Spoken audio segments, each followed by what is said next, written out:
तो हेलो प्यारे बच्चों, कैसे हो आप सभी। आज की इस वीडियो में आपने बिल्कुल सही देखा। आज की इस वीडियो में हम देखने वाले हैं गुरुत्वाकर्षण क्लास 11 फिजिक्स का सबसे महत्वपूर्ण टॉपिक। सबसे पहला वो है केपलर के नियम। जो तीनों नियम को आज की इस वीडियो में हम देखने वाले हैं, प्रथम, द्वितीय एवं तृतीय तीनों नियम को। ओके, और बहुत ही मजेदार नियम है ये। आपको इस वीडियो देखते ही आपको ये तीनों नियम आज इस वीडियो में ही याद हो जाने वाले। इतना मजेदार ये नियम है। ओके, और इतना आसान है। आज की इस वीडियो को पूरा जोर देखिएगा। अगर आप इस नियम को रटना नहीं चाहते हो और समझना चाहते हो, वो भी बिल्कुल मजबूत तरीके से, तो लास्ट तक जोर देखना, बहुत ही मजा आएगा। और इस वीडियो में ही हम क्या कर लेंगे, आपके महत्वपूर्ण आंकिक प्रश्न, इंपॉर्टेंट न्यूमेरिकल्स भी आज इस वीडियो में कर लेंगे। तो इस पूरा कंप्लीट हो जाएगा आपका केपलर के तीनों नियम इसी वीडियो में। और एग्जाम में एक भी क्वेश्चन आ जाएगा यहां से, आपसे छूट नहीं पाएगा, इसकी मेरी गारंटी है। ओके, तो लास्ट तक जरूर देखिएगा। वीडियो को स्टार्ट करने से पहले आपसे यही रिक्वेस्ट है कि वीडियो पर अच्छी लगे तो एक लाइक भी कर दीजिएगा, और अपने दोस्तों को शेयर, और चैनल पे नए हो तो सब्सक्राइब कर दीजिएगा। ओके, ताकि ऐसे वीडियो आपसे मिस ना हो। तो चलिए बिना आपका टाइम वेस्ट करते हुए अपने आज की इस मजेदार धमाकेदार वीडियो की शुरुआत कर देते हैं।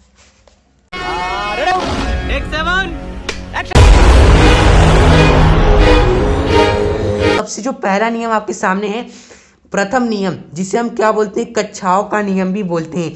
और ऊपर से इस नियम में हमें बताया जाता है कि जो हमारे ग्रह होते हैं वो किस तरह गति करते हैं, उनकी कक्षा कैसी होती है, उनको गमन करने का जो उनका कक्ष होता है, जिस कक्ष में वो घूमते हैं, आखिर वो कैसा होता है। ये पहले नियम से हमें समझ में आता है नाम ही पढ़कर। ओके, आइए पढ़ते हैं ये नियम आखिर है क्या। तो देखिए, इस नियम में बोला गया है कि इस नियम के अनुसार कोई भी ग्रह है वह सूर्य के चारों ओर एक क्या करता है ना, दीर्घ वृत्ताकार कक्षा में एक परिक्रमण करता है। ओके, परिक्रमण मतलब कि घूमता है उसके चारों ओर। कौन सी कक्षा में, दीर्घ वृत्ताकार कक्षा में। ओके, अब ये दीर्घ वृत्ताकार कक्षा क्या होती है ये हम आपको भी बताते हैं। तथा जो सूर्य होता है ना, वह उस क्या होती है, उस कक्षा में किसी एक फोकस पर क्या होता है, सूर्य क्या होता है, स्थित होता है। फिर उसके चारों ओर हमारा ग्रह घूमता है। इसको देखते हैं यहाँ पर हम। तो यहाँ पर आपके सामने ना दो तरह की कक्षा हो गई। एक हो गया आपका, यहाँ पर देख सकते हो इस तरह बिल्कुल एक क्या है दोस्तों, आपके सामने हमने क्या बना दिया, एक वृत्त बना दिया। ये क्या हो गया, एक वृत्त हो गया फ्रेंड्स। लेकिन होता है जिसका क्या है, केवल एक ही केंद्र है। मान लीजिए यहाँ बिल्कुल बीचों बीच में एक ही केंद्र हुआ, एक ही फोकस हुआ इस वृत्त का। लेकिन जो दीर्घ वृत्ताकार होता है ना, इसका स्ट्रक्चर मालूम है, ये किस तरह होता है, ये कुछ आपके सामने इस तरह होता है। ये इस तरह फैला हुआ होता है यहाँ पर, इस प्रकार कुछ। ओके, और इसका जो केंद्र, इसका जो फोकस होता है ना, वह एक नहीं होता। जिस तरह यहाँ पर वृत्त का एक ही फोकस हुआ, लेकिन दीर्घ वृत्ताकार कक्ष का जो होता है ना, फोकस दो होता है। इस तरह का आप इस तरह एक लाइन खींचोगे तो यहाँ पर एक फोकस मिलेगा आपको, एक यहाँ पर फोकस मिलता है। तो यहाँ पर एक दीर्घ वृत्ताकार कक्षा कैसी होती है, इस तरह फैली हुई होती है दोस्तों। ओके, जैसे चिप्स होता है ना, उसी तरह समझ लीजिए। और यहाँ पर इसके दो फोकस होते हैं। ओके, इस तरह होती है हमारी दीर्घ वृत्ताकार कक्षा। और इसी कक्षा में ना आपका क्या होता है, इस नियम के अनुसार कहा गया है, इसी कक्षा में क्या होता है, ग्रह क्या होता है, चक्कर लगाता है। यानी कि कहीं भी आप मान लो, ये आपका क्या हो गया फ्रेंड्स, ग्रह हो गया। ग्रह क्या करेगा, इसी कक्षा में चक्कर लगाएगा, इसी कक्षा में चक्कर लगाएगा। और किसके चक्कर लगाएगा, सूर्य के चारों ओर चक्कर लगाएगा। अब बात है कि सर सूर्य कहाँ होगा, यहाँ पर तो दो फोकस है, सूर्य कहाँ पर होगा। तो सूर्य आपका क्या होगा ना दोस्तों, किसी भी एक फोकस पर स्थित होता है। यानी या तो सूर्य यहाँ पर होगा, या तो सूर्य यहाँ पर होगा। ये हमारा है दोस्तों यह नियम। अर्थात हम मान लेते सूर्य हमारा यहाँ पर है, तो सूर्य आपका यहाँ पर हो गया फ्रेंड्स। और इसके चारों ओर हमारा क्या कर रहा है, ग्रह गति कर रहा है। कैसी कक्षा में, दीर्घ वृत्ताकार कक्षा में। ओके, ये है पहला नियम। आई होप आपको समझ में आया होगा, तो आपको दिमाग में फिट हो गया होगा, आपके एग्जाम में आएगा, डायरेक्ट लिखना है। ओके, तो अब आइए आगे बढ़ते हैं। और जो आपका दूसरा नियम है, द्वितीय नियम, जिसे हम क्षेत्रीय चाल का नियम भी कहते हैं। अर्थात नाम पढ़ के क्या समझ में आ रहा है, जल्दी बताइए, नाम पढ़ के आपको क्या समझ में आया। सर यहाँ पर नाम लिखा है क्षेत्रीय चाल, यानी कि यहाँ पर कहीं ना कहीं चाल की बात होगी कि अगर हमारा ग्रह गति करेगा तो उसका चाल, जब वो चलेगा किसी चाल से चलेगा, तो जिस चाल से वह चलेगा तो कुछ क्षेत्रफल तय करेगा। तो वो क्षेत्रफल की चाल कुछ संबंध है यहाँ पर इस नियम में, ये समझ में आ रहा है।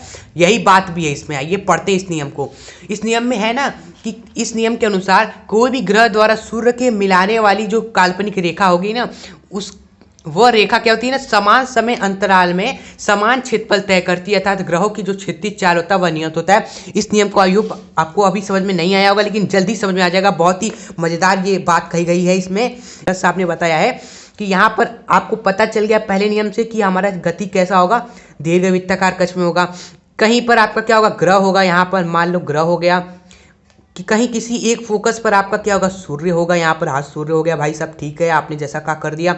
उसके बाद यहाँ पर एक चीज होता है, क्या होता है, अगर कोई भी ग्रह गति करेगा, ये ग्रह गति करेगा, मान लीजिए यहाँ पर इस तरह गति कर रहा है इधर की ओर, इस तरह इस तरह इस तरह इस तरह इस तरह इस तरह जाके यहाँ पर पहुंच गया ग्रह। ओके, ग्रह यहाँ से यहाँ पर पहुंच गया। जब उसने क्या की, गति की, तो गति करने पर हुआ क्या, यहाँ पर जो इस क्षेत्रफल तय किया इस ग्रह ने, इस रेखा को मिलाइए, इस रेखा को मिलाइए, तो जो इस ग्रह ने पूरा क्षेत्रफल तय किया यहाँ से यहाँ आने पर, मान लो टी समय लिया, टी समय पर ये ग्रह क्या हुआ ना, यहाँ से यहाँ तक आ गया, तो इसने जो क्षेत्रफल ये पूरा तय किया, मान लो ये क्षेत्रफल ए है, पहला क्षेत्रफल मान लेते हैं। ओके, यही अब दोबारा ग्रह मान लीजिए यहाँ पर आ गया दूसरी स्थिति में, सेकंड केस में बात करें, अभी समझते चलिए। सेकंड केस में ग्रह हमारा क्या था, यहाँ से यहाँ तक, यहाँ पर आ गया, हाँ आ गया, सूर्य आपका यहीं पर है, हाँ यहीं पर है। फिर क्या किया, मान लो फिर टी समय पे फिर उतना ही समय लिया जितना समय पहले लिया था, उतना ही समय पे ये ग्रह मान लो यहाँ से घसक कर यहाँ पर आ गया। तो अब जो क्षेत्रफल तय किया, यहाँ से यहाँ तक आया, तो अब जो क्षेत्रफल इसने तय किया दोस्तों वह क्षेत्रफल मान लो A2 है। ओके, और इस नियम में यही कहा गया है कि किसी भी ग्रह द्वारा सूर्य के मिलाने वाली काल्पनिक रेखा द्वारा जो भी रेखा बनती है, काल्पनिक रेखा, उस रेखा का द्वारा समान समय अंतराल में, यानी कि जितना समय पहले लगा उतना ही समय दोबारा भी लगे, तो उतने समय में वह क्या करता है ना, समान क्षेत्रफल तय करता है। अर्थात यहाँ पर जितना टी समय पे जितना क्षेत्रफल तय किया दोस्तों, यहाँ पर वही क्षेत्रफल क्या होगा ना, अगले टी समय पर भी तय करेगा। उसके बाद दोबारा टी समय बाद ग्रह यहाँ से जब यहाँ पर मान लो आ जाएगा, तब भी जो क्षेत्रफल होगा वह भी क्या होगा दोस्तों, वही क्षेत्रफल होगा, इक्वली क्षेत्रफल होगा। यानी यहाँ पर A1 बराबर होता है A2 के, समान क्षेत्र ग्रह द्वारा मिलाई गई सूर्य की ओर काल्पनिक रेखा समान क्षेत्रफल तय करती है। ये है दूसरा नियम। आई होप आपको समझ में आया होगा। समान क्षेत्रफल समान समय अंतराल में, यहाँ पर भी टी समय पे, यहाँ पर भी टी समय में, बस ग्रह ने जितना क्षेत्रफल तय किया, ग्रह यहाँ से यहाँ गति किया तो ये क्षेत्रफल तय किया, फिर जब उतना ही समय पे यहाँ से जब यहाँ आया तो इतना क्षेत्रफल तय किया, तो कोई दिक्कत नहीं है भाई। अगर समय आपका क्या है, समान है, तो जो क्षेत्रफल भी तय करेगा ना वह भी समान होगा। यही बस दूसरा नियम है। आई होप आपको समझ में आया होगा, याद भी हो गया होगा इसी वीडियो में। और अगर स्क्रीनशॉट ले लीजिए इसका फटाक से। आइए आगे बढ़ते हैं तीसरे नियम की ओर। और अभी हाँ, तीसरे नियम संबंधित हम न्यूमेरिकल्स भी करेंगे जो कि आपके एग्जाम के लिए महत्वपूर्ण हो सकते हैं, तो लास्ट तक बने रहिएगा, पूरा कवर करके ही जाएंगे। तो प्रस्तुत करते हैं हम आपके सामने तृतीय नियम। इस नियम को हम क्या बोलते हैं, परिक्रमण काल का नियम भी बोलते हैं। अर्थात ऐसा लग रहा है कि इस नियम में क्या बात की जाएगी, परिक्रमण काल की बात की जाएगी। यानी यार कोई ग्रह क्या करेगा, घूमेगा, सूर्य के चारों ओर चक्कर लगाएगा, तो कोई ना कोई समय लेगा ना, कोई ना कोई समय अंतराल होगा चक्कर लगाने का, कोई ना कोई उसका काल समय आवर्त काल होगा। तो जो समय लग रहा है ना चक्कर करने पर, तो वही चक्कर करने पे जो समय लग रहा है वही उसी पर बात की जाएगी कि वो किसके बराबर होता है या कैसा होता है। तो ये इस नियम को ओवरव्यू नाम पढ़कर मालूम चला। ओके, आइए पढ़ते हैं आखिर इस नियम में एग्जैक्टली कहा क्या क्या है। ये नियम पढ़ते हैं यहाँ पर। इस नियम के अनुसार प्रत्येक ग्रह का सूर्य के चारों ओर का जो परिक्रमण काल होता है, कि हमने आपसे बात की थी ना कि जो परिक्रमण घूमने का जो समय काल है, यही बात की जाएगी इस नियम में। वही लिखा भी गया है कि कोई भी ग्रह सूर्य के चारों ओर चक्कर लगा रहा है, तो चक्कर लगाने पे जो दोस्तों जो चक्कर लगा रहा है, तो उस चक्कर का जो परिक्रमण काल है, जो यहाँ पर परिक्रमण काल है, वह उसका वर्ग क्या होता है, उस दीर्घ वृत्ताकार कक्ष के अर्ध अक्ष के ए के तृतीय घात के समानुपाती होता है। देखिए इस नियम को आप यहाँ पर पढ़ लीजिए, नोट कर लीजिए और याद कर लीजिए। आइए इस नियम को हम क्या आपको समझाते हैं कि इस नियम में बोला आखिर क्या गया है, कहना क्या चाहता है आखिर ये नियम, देखते हैं।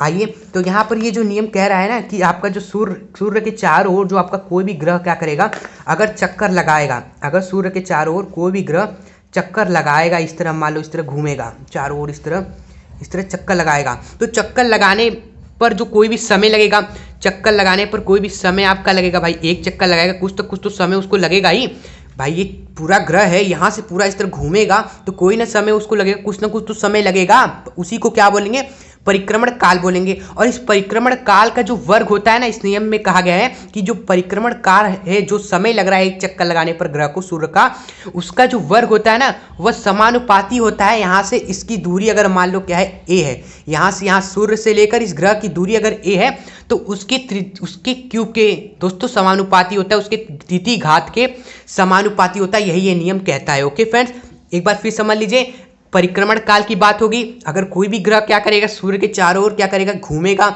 चक्कर लगाएगा, तो चक्कर लगाने पर जो समय उसको लगेगा, जो समय लगा टी, उसका जो स्क्वायर होता है वह सूर्य एवं ग्रह के बीच की अगर दूरी, औसत दूरी अगर आपकी ए है, उसके तीती घात के समानुपाती होता है। यही नियम यह कहता है। ओके, आई होप आपको समझ में आया होगा। और इस नियम से संबंधित अभी हम क्या करने वाले हैं, न्यूमेरिकल से देखने वाले हैं। आइए देखते हैं वह न्यूमेरिकल क्या है। उसके बाद ये तीनों नियम आपके समाप्त हो जाएंगे। चाहे नियम पूछ ले, चाहे न्यूमेरिकल से पूछ ले, यही में से आएगा। ओके, अगर वीडियो पसंद आई हो तो लाइक कर दीजिएगा अभी तक अगर आपने नहीं किया है, और चैनल पर नहीं हो तो भाई सब्सक्राइब भी कर लेना, ताकि ऐसे वीडियो सबसे मिस ना हो। ओके, तो देखो वही न्यूमेरिकल्स में प्रश्न में है कि दो ग्रह की सूर्य से औसत दूरी क्या है, 10 की पावर 12 एवं 10 की पावर 10 मीटर है। तो ग्रहों का आवर्त काल एवं उनका अनुपात हमें निकालना है। यानी कि अगर एक आपका ग्रह है, पहला एक ग्रह है दोस्तों, और एक आपका तो क्या है, दूसरा ग्रह है।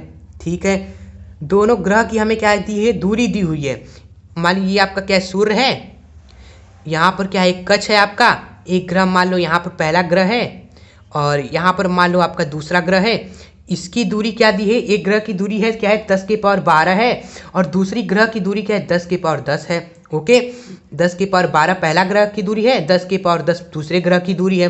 तो हमसे पूछा क्या है कि इनके आवर्त काल का क्या होगा, अनुपात क्या होगा। यानी कि इस पहले ग्रह का आवर्त काल अगर हमने मान लिया T1, दूसरे ग्रह का आवर्त काल अगर हमने मान लिया क्या T2, तो हमें सिंपली क्या निकालना है, T1 बटे T2 किसके बराबर है फ्रेंड्स। ओके, अगर T1 की बात करें तो T1 का स्क्वायर हमने नियम में क्या पढ़ा है कि जो समय लगता है, जो आवर्त काल होता है, ओके, जो परिक्रमण काल होता है, बात एक ही है, इसका जो वर्ग होता है वह उसकी बीच की दूरी, यहाँ से यहाँ तक की जो दूरी है, पहले ग्रह के लिए देखें तो दूरी क्या है, 10 की पावर 12 है ना, हाँ, इसके क्यूब के बराबर थी। यही नियम में पढ़ा था, अभी जस्ट पहले हमने पढ़ा था कि जो आवर्त काल समय लगता है, परिक्रमण काल, उसका वर्ग उस ग्रह की सूर्य से बीच की जो दूरी है उसके क्यूब के बराबर होता है। ये पहले ग्रह के लिए हमने लिखा। इसी तरह दूसरे ग्रह के लिए भी हम लिख सकते हैं कि दूसरे ग्रह का जो आवर्त काल है, जो परिक्रमा काल है, जो घूमने का समय है, उसका वर्ग किसके समानुपाती होगा, उस दूसरे ग्रह की सूर्य से दूरी कितनी थी, 10 की पावर 10 मीटर है,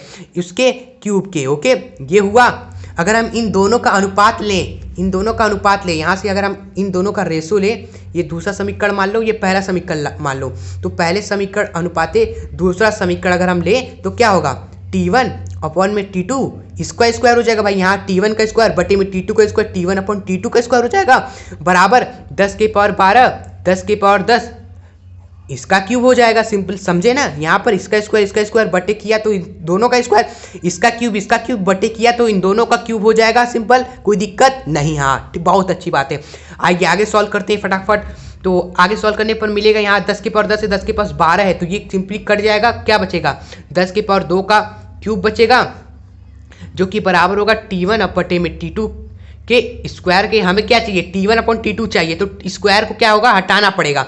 यानी कि इधर जाकर इस हम रूट ले लेते हैं सिंपली, तो रूट लेंगे तो क्या होगा, यहाँ पर T1 अपॉन में T2 बराबर हो जाएगा 10 की पावर, हमारा ये 3 दूनी 6 हुआ, इसके होल 1/2। तो सिंपली क्या आएगा आपका, 10 की पावर क्यूब आ जाएगा दोस्तों आपका आंसर फ्रेंड्स। ओके, यहाँ पर हमने आवर्त काल का अनुपात कितनी आसान तरीके से निकाल लिया, बस वही नियम अप्लाई किया जो अभी हमने पढ़ा था फ्रेंड्स। ओके, आई होप आपको समझ में आया होगा।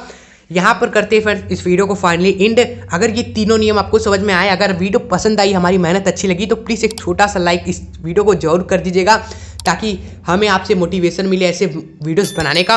और अगर आप हमारे यूट्यूब चैनल पर नहीं हो तो सब्सक्राइब भी कर दीजिएगा, ताकि ऐसे यूजफुल वीडियोस आपको हमेशा टाइम टू टाइम हमारे चैनल पर मिलती रहे और आपसे मिस ना हो। और भी कई सारे वीडियोस हमने बना रखी है, चैप्टर 1, चैप्टर 2, चैप्टर 3, एक प्लेलिस्ट बना रखी है पूरे physics class 11 chapters wise complete कराकर, तो आप वहां से प्लेलिस्ट से भी आप पढ़ सकते हो आसान तरीके से हर एक चैप्टर को अच्छी तरीके से। ओके फ्रेंड्स, वीडियो को करते हैं यहीं पर ही। वीडियो अच्छी लगी तो लाइक, शेयर और सब्सक्राइब कर दीजिएगा। चलिए हम मिलेंगे नेक्स्ट धमाकेदार वीडियो के साथ, तब तक के लिए बने रहे हमारे साथ। जय हिंद, जय भारत।